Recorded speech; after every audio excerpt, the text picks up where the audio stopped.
तर मित्रांनो, आता वाजलेले आहेत सकाळचे 8:30 पावणे 9 आणि आपण नाश्ता करण्यासाठी इकडे थांबलेला आहे. ही आपली समोर गाडी हायवेवर. आपण अमृतसरवरून निघालेलो आहेत पावणे 8ला, 7:30 पावणे 8ला. बघू शकता तुम्ही पराठे इकडचे फेमस म्हणजे दही पराठेच, आलू पराठे, त्याच्याबरोबर दही. आणि हे इकडे वेगवेगळ्या प्रकारचे पकोडे होते. आम्ही पकोडे घेतले. पकोडे म्हणजे भज्या, कांदा भज्या, नंतर बटाट भजी, अशा मिक्स मिरची भजी. बघूया कशी टेस्ट आहे. चांगलीच असेल. आम्ही अगोदर पण 2024ला आलेलो, तेव्हा ह्याच हॉटेलमध्ये आम्ही थांबलेलो. हा अशा प्रकारे सेटअप. ही गाडी थोडी क्लीन केली मी पुन्हा कारण इकडे धुका आहे आणि सकाळी एवढी ओल्यामध्ये झाली नव्हती क्लीन. आता जरा स्वच्छ वाटते. आता बाजूने पण सुद्धा बघू शकता तुम्ही.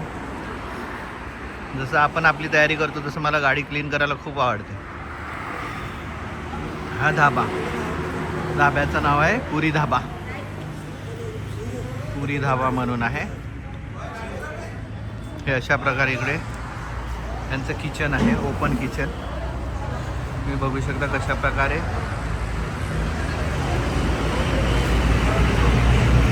चला टेस्ट करून घेऊया फटाफट, नाश्ता आटपू आणि पुढच्या मार्गाला लागू आपण. आपला प्रवास आहे आज 700 किलोमीटरचा प्रवास आहे. खूपच मोठा प्रवास आहे. आमच्या दुर्वाजा बघा, तिने घेतलेली अमृतसरवरून बावली. तिला ती नाश्ता भरवत आहे. त्याच्याशिवाय तिला दिवस जाणारच नाही. तिला स्वतःला खायला होणारच नाही. तिला एक घास तिला भरवते, एक घास ती खाते. दुर्वा तिचं पोट भरेल आणि तिला बाथरूमला वगैरे आली मग तिची वेणी सुद्धा तिने बांधलेली आहे एकदम मस्त टकाटक. आता वाटते जरा दुर्वाची बावली. दुर्वा तिचं पोट भरला, बस झाला तिला. हे अशा प्रकारे बावली घेतलेली अमृतसरवरून. दुर्वा दाखव ती बावली. ही बावली बघू शकता तुम्ही. बस झालं तिला. आता तू खा. हॉटेल मालक आहेत, त्याने आम्हाला जातेवेळी एक पाण्याची बॉटल सुद्धा फ्री दिलेली आहे कॉम्प्लिमेंटरी म्हणून. खूप खूप त्यांचे धन्यवाद. आणि भेटूया पुन्हा, कारण आम्ही दुसऱ्यांदा आलो म्हणून त्यांना सांगितलं आम्ही दुसऱ्यांदा ह्या हॉटेलवर आलो, त्यामुळे त्याने एक पाण्याची बॉटल आम्हाला फ्री दिलेली आहे. चल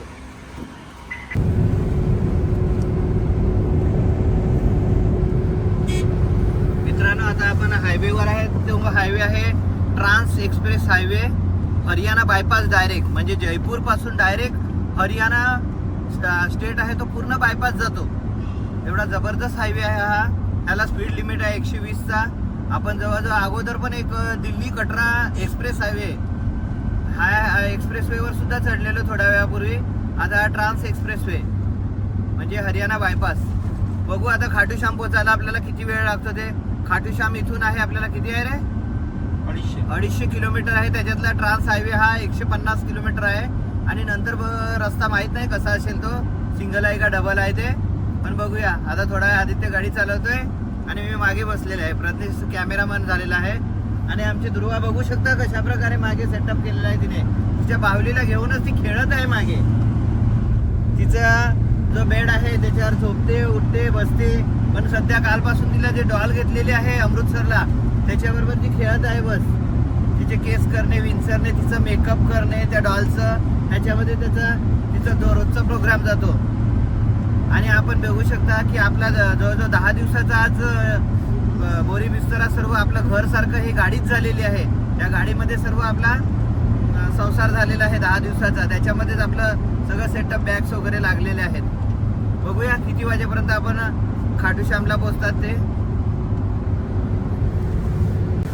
मित्रांनो, आता खाटूश्यामसाठी गाडी चालू आहे आपली. आणि खाटूश्याम आता 200 किलोमीटर आहे. माझं सांगायचं तात्पर्य एवढंच. काही लोक मला विचारतात प्रश्न की तुम्ही एवढे दिवस कसे काय प्रवास करतात.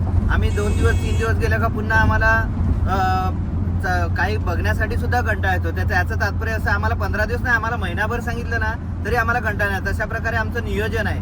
नियोजन असं करायचं असते की माणसाला कंटाळा न येण्यासारखं आपण प्रत्येक दिवसाचा एक रूट घ्यायचा असतो. भले आमचे किलोमीटर जास्त असो पण आम्ही कम्फर्ट झोनमध्ये आहेत. म्हणजे सकाळी आम्ही उठल्यापासून जो प्रवास करतो, जर आपल्याला जास्त किलोमीटर कापायचे आहेत तर सकाळी लवकर प्रवास चालू करा.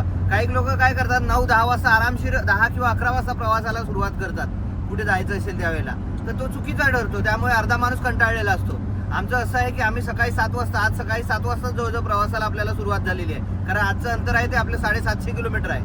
तर त्यामुळे असं होते आणि संध्याकाळी लवकर आमचा प्रवास संपतो.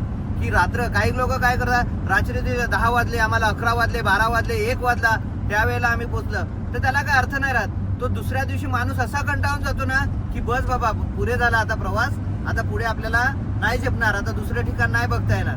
तर प्रवास असा करावा की कम्फर्ट प्रमाणे माणसाला. आता आमच्यामध्ये एक 80 वर्षाचे सुद्धा ज्येष्ठ नागरिक आहेत आणि 8 वर्षाची सुद्धा मुलगी आहे, पण कोणालाच त्रास नाही होत. सगळे एन्जॉय करतात. कोणाला असं नाही वाटत की थकवा झाल्यासारखा जाणवतो का, नाही जाणवत. अजून त्यांना सांगितलं ना कंटिन्यू आपल्याला 10 दिवस पुढचा प्रवास करायचा, काहीच फरक पडणार नाही. तर प्रवासाचा काही नियम तोडतात आणि मग उगाच हे करतात, नाही तुमची गाडी चांगली आहे, तुम्ही असं चांगलं आहे, तसं सर्व असते. गाडी कोणती पण असो, पण तुम्ही प्रवासाचं नियोजन जर व्यवस्थित केलं तर तुम्हाला तो कम्फर्ट होतो आणि तुम्हाला त्रासदायक न होता तुम्हाला त्याचा आनंद घेता येतो, एन्जॉय करता येतो. तर आम्ही अशा प्रकारे एन्जॉय करतात की लवकरात लवकर आम्ही आता संध्याकाळी पोहोचणार, 4-5 वाजे 6 वाजेपर्यंत टार्गेट वर पोहोचणार, त्या ठिकाणी पोहोचणार आणि मग आराम करणार. मग माणसाचा थकवा तेवढा निघून जातो. तर अशा प्रकारे नियोजन करावं असं मला वाटते. बघा आमची किती आरामशीर दुर्वा मस्त एन्जॉय करते, आराम करते. तिला ती कंटाळले का, थकले का, काहीच नाही. बाबा मोगऱ्यांकडे बघा, त्यांच्या चेहऱ्याकडे बघून वाटतो का 80 वर्षाचा माणूस आहे आणि आज एवढ्या दिवसाचा, आज 10वा दिवस आहे, पण थकलेला माणूस आहे. वेळेवर जेवण, वेळेवर नाश्ता आणि वेळेवर झोप जर मिळाली तर प्रवास आपला खूपच सुंदर होतो आणि खूपच आनंददायी होतो, एन्जॉय करण्यासारखा होतो, तर त्रासदायक नाही होत. काही लोक 4 दिवसाचा प्रवास 3 दिवसात पूर्ण करतात. डे नाईट गाडी चालवतात, तर गाडी पण थकते आणि माणूस पण थकतो आणि त्या प्रवासाला काय अर्थ नाही किंवा त्या ट्रिपला काय अर्थ नाही राहत, माणूस थकून जातो. आणि इकडे एक प्रॉब्लेम झालेला आहे आपल्या गाडीला, आपला टायर पंक्चर झालेला आहे, डायरेक्ट गाडी बसलेली आहे. रोडच खतरनाक होता इकडे.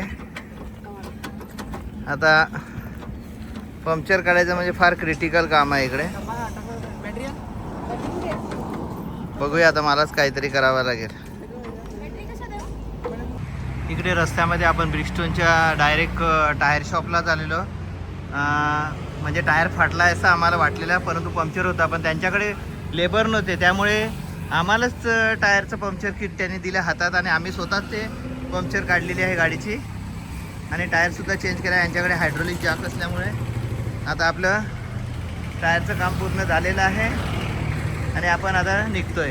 हे ब्रिस्टोनचंच होतं, ऑनलाईन बघितलं आहे की कुठे आहे ब्रिस्टोनचं. हे प्रज्ञेशने ऑनलाईन सर्चिंग केलं आणि शॉप कुठे आहे ते बघितलं. चला तर आता निघूया. त्याच्यामध्ये आपला गेलेला आहे अर्धा तास. आता निघूया आपण खाटूश्यामसाठी. चला बसा, चला. अजून खाटूश्याम आपल्याला इथून जवळजवळ आहे 70 किलोमीटर. आणि इकडे प्रसाद स्वीट्स, कारण आपण दुपारी काय खाल्लेलं नाही मिळत. ते समोसा, हे लोक नूडल्स खायला लागले. दुपारी आपल्याला काही जेवण नाही झालेलं मिळत. त्या पंक्चरच्या नादामध्ये गाडीचं टायर पंक्चर झालेलं, ह्या नादामध्ये आपले जवळजवळ 1 तास गेलेला आहे वेस्ट.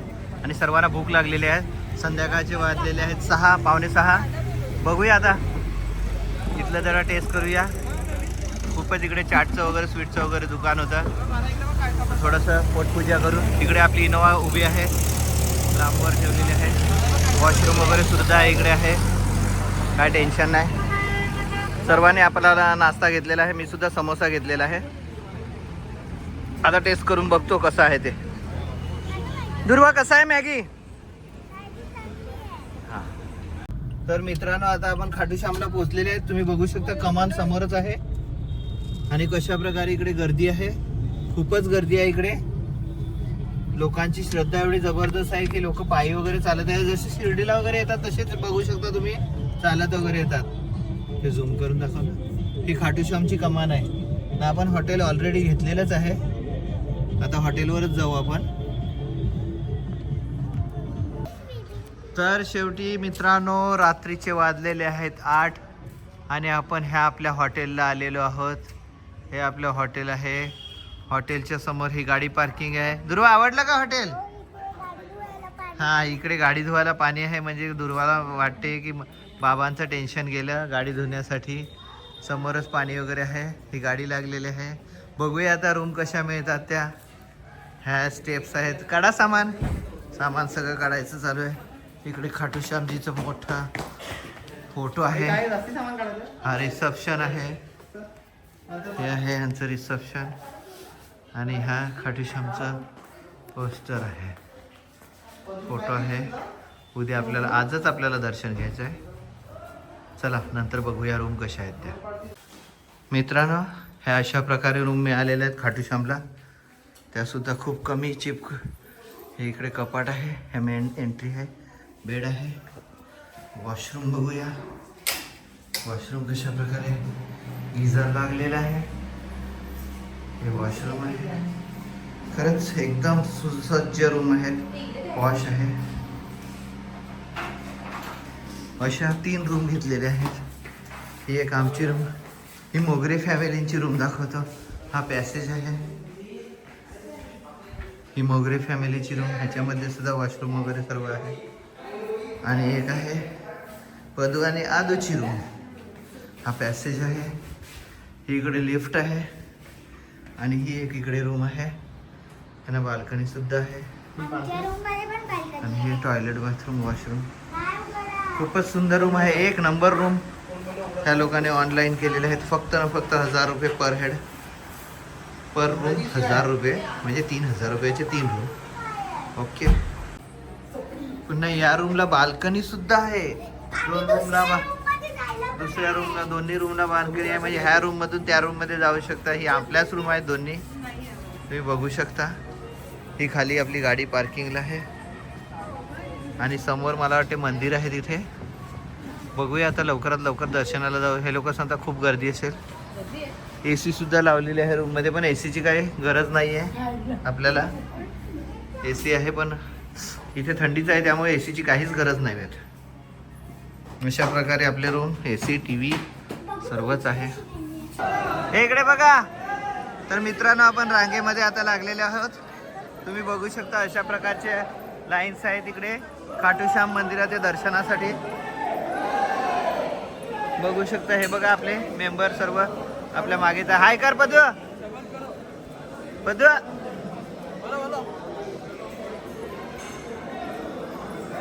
बघूया किती वेळ लागतो दर्शनाला. दुर्वा. अशा प्रकारे मंदिराच्या जवळपास आलेले आहेत आपण. हे डेकोरेशन बघू शकता कशा प्रकारे केलेले. हरे का सहारा, बाबा श्याम हमारा. मोबाईल चालतो का माहीत नाही मला, पण आता एकदम जवळ आलेले आहेत आपण. हे बघू शकता एकदम क्लोज आलेले आहेत. कसं वाटतंय अनुष्का मोगरे?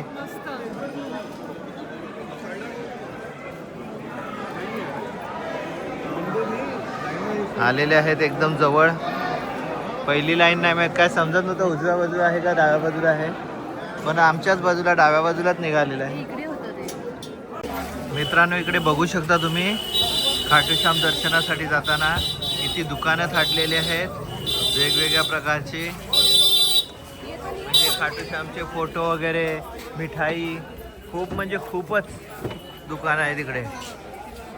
बघू शकतील तुम्ही किती प्रकारे दुकानं आहेत. दोन्ही बाजूला रस्त्याच्या दुकानच दुकानं. प्रसादालय, नंतर हे देव खाटू श्यामचे लोगो असलेले सर्व गोष्टी. किती मोठे एरियामध्ये हे सर्व आहे. बघू शकता तुम्ही दोन्ही गल्ली, ह्या गल्लीच्या गल्ली भरलेल्या आहेत सर्व.